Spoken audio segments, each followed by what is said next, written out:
Tips or Happy Life and the YouTube channel like എല്ലാവർക്കും സ്വാഗതം. ഇന്ന് നമ്മൾ ഉണ്ടാക്കാൻ പോകുന്നത് ഫ്രഷ് ക്രീം ഉപയോഗിച്ചിട്ടുള്ള ഒരു സാലഡ് ആണ്. അപ്പോൾ ഇത് ഞാൻ ഇവിടെ എടുത്തിരിക്കുന്നത് അമൂലിന്റെ ഫ്രഷ് ക്രീം ആണ്. അപ്പോൾ നമുക്ക് ഇത് ഉപയോഗിച്ച് എങ്ങനെയാണ് സാലഡ് ഉണ്ടാക്കുന്നത് നോക്കാം. അപ്പോൾ അതിനു മുമ്പായിട്ട് ഒരു ചെറിയ കാര്യം കൂടി പറഞ്ഞോട്ടെ. ഈ ചാനൽ സബ്സ്ക്രൈബ് ചെയ്യാത്തവർ ഇപ്പോൾ തന്നെ സബ്സ്ക്രൈബ് ചെയ്യുക. നോട്ടിഫിക്കേഷൻ കിട്ടാനായിട്ട് ബെൽ ഐക്കൺ കൂടി ക്ലിക്ക് ചെയ്യുക. അപ്പോൾ ഞാൻ അപ്ലോഡ് ചെയ്യുന്ന പുതിയ വീഡിയോസിന്റെ നോട്ടിഫിക്കേഷൻ നിങ്ങൾക്ക് കിട്ടുന്നതാണ്. ഞാനിവിടെ കുറച്ച് ഫ്രൂട്ട്സ് അരിഞ്ഞു വെച്ചിട്ടുണ്ട്.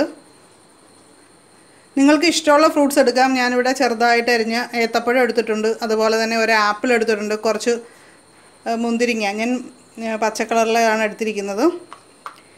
പിന്നെ പൈനാപ്പിൾ ഇവിടെ കട്ട് ചെയ്ത് വെച്ചിട്ടുണ്ട്. അതും ചെറുതായിട്ടാണ് അരിഞ്ഞിരിക്കുന്നത്. പിന്നെ കുറച്ച് പാലെടുത്തിട്ടുണ്ട്. അതിൻ്റെ അകത്ത് നമുക്ക് ഒരു 3 സ്പൂൺ പഞ്ചസാര ഞാൻ ആഡ് ചെയ്തിട്ടുണ്ട്. പിന്നെ അതുപോലെ നമ്മുടെ അമൂലിൻ്റെ ഫ്രഷ് ക്രീമും. ഇത്രയും ഇൻഗ്രീഡിയൻസ് ആണ് നമുക്ക് വേണ്ടത്. ഇനി നമുക്കിതൊന്ന് മിക്സ് ചെയ്തെടുക്കുകയാണ് ചെയ്യേണ്ടത്. ഇത് 1 ലിറ്ററിൻ്റെ പാക്കാണ്. നിങ്ങൾക്ക് വേണമെങ്കിൽ ഇതിൻ്റെ ചെറുത് കിട്ടും. അപ്പോൾ ഇതിനിപ്പോൾ 182 റുപ്പീസാണ്. അപ്പോൾ ഇതിലും ചെറുത്, വളരെ ചെറുത് നമുക്ക് കിട്ടും. ഇനി നമുക്ക് ഫ്രഷ് ക്രീം ഇതിലേക്ക് ഈ ബൗളിലേക്ക് ഇട്ട് കൊടുക്കാം. ഇത് നിങ്ങൾക്ക് വേണമെങ്കിൽ പാല് ചേർക്കാതെയും ഉണ്ടാക്കാം.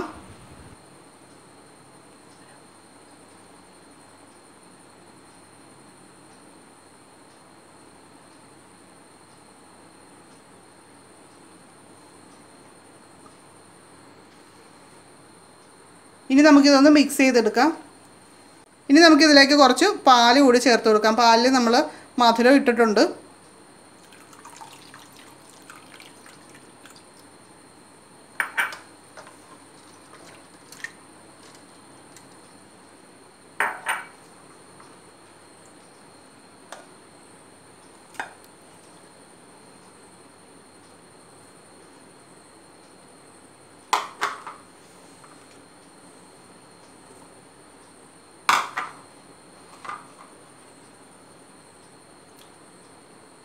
നിങ്ങൾക്ക് ഇഷ്ടമുള്ള ഫ്രൂട്ട്സ് ഇതിൽ ആഡ് ചെയ്യാം.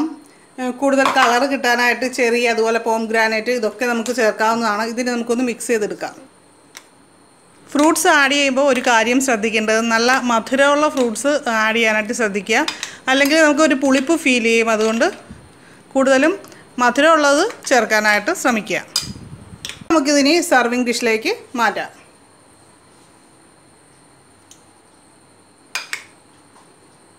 സ്റ്റെഫിന് ഇത് കഴിക്കാനായിട്ട് റെഡിയായി നിൽക്കുകയാണ്.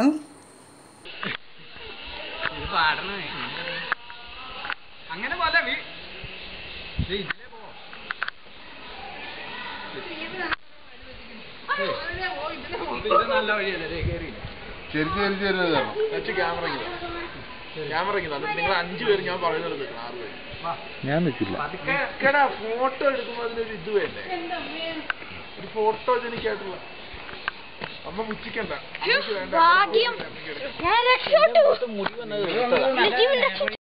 ഈ വീഡിയോ ആദ്യമായിട്ട് കാണുന്നവർ സബ്സ്ക്രൈബ് ചെയ്യുക. വീഡിയോ ഇഷ്ടപ്പെട്ടാൽ ലൈക്കും ഷെയറും ചെയ്യാനായിട്ട് മറക്കരുത്.